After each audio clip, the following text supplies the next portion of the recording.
मोहतरम मेहमान गिरामी मोहतरम जनाब सदर महफिल मोजरीन वालदेन मुझा स्कूल साथियों अस्सलाम जनाब सदर जे मौजूद अज मूंखे ॻाल्हाइण जो मौक़ो मिलियो आहे उहो क़ाबिले तारीफ़ शख्सियत जंहिंजी मेहनत ऐं शफ़क़त सां मां तव्हांजे साम्हूं उन हस्ती जी तारीफ़ में मौजूद आहियां। इहा हस्ती उस्ताद आहे। उस्ताद जो मर्तबो तमामु वॾो आहे। उस्ताद जी अहमियत जो अंदाज़ो इन ॻाल्हि मां लगाए सघे थो। उस्ताद ईंदड़ नस्लनि जी तरबियत ऐं तामीर में इंतहाई अहम किरदार अदा करे थो, बल्कि तालीम ऐं तरबियत सां गॾु मुख़्तलिफ़ मरहलनि मां गुज़ारे कामयाबी जी मंज़िल नां रहनुमाई करे थो।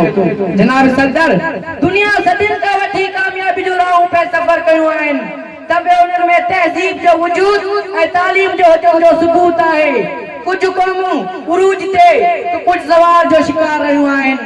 उन्हनि मां जिन कामयाबी माणियूं तन में तालीम जो ज़ेवर बाइस अवल आहे। के दाए जो कोल आहे त के बे क़ौम के शिकस्त ॾियण चाहियो था तो उनजी तालीम ख़त्म करियो। इहा क़ौम खुद ब खुद तबाह थी वेंदी। जनाब सदर इल्म वॾी दौलत ऐं नेमत आहे। इहा दौलत ऐं नेमत ईंदड़ उस्ताद आहे। उस्ताद जो मान मर्तबो ऐं शान निहायती मथां आहे। पाण सगुरन सल्लल्लाहु अलैहि वसल्लम उस्ताद जी अहमियत बाबत फरमायो आहे। तव्हांजा टे वालिदा आहिनि, हिकु जे तव्हांखे ॼणियो, ॿियो जे तव्हांखे परणायो ऐं टियों जे तव्हांखे पढ़ायो। ऐं टिनी मां बहितर वालिदो आहे जे तोखे पढ़ायो। इन हदीस शरीफ मां उस्ताद के बेहतर का बेहतर पी जी हैसियत ॾिनी वई आहे।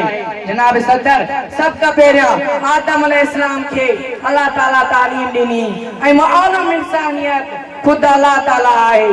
कंहिं शाइर उस्ताद जी अज़मत के हिनी रीत बयान कयो आहे।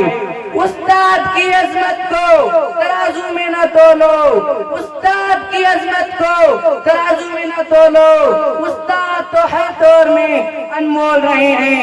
जनाब मोहतरम इरशाद नबी आयत उस्ताद शागिर्द जो रूहानी पी आहे। वालिदैन ॿारनि जी जिस्मानी परवरिश कनि था ऐं उस्ताद उनजी रूहानी परवरिश।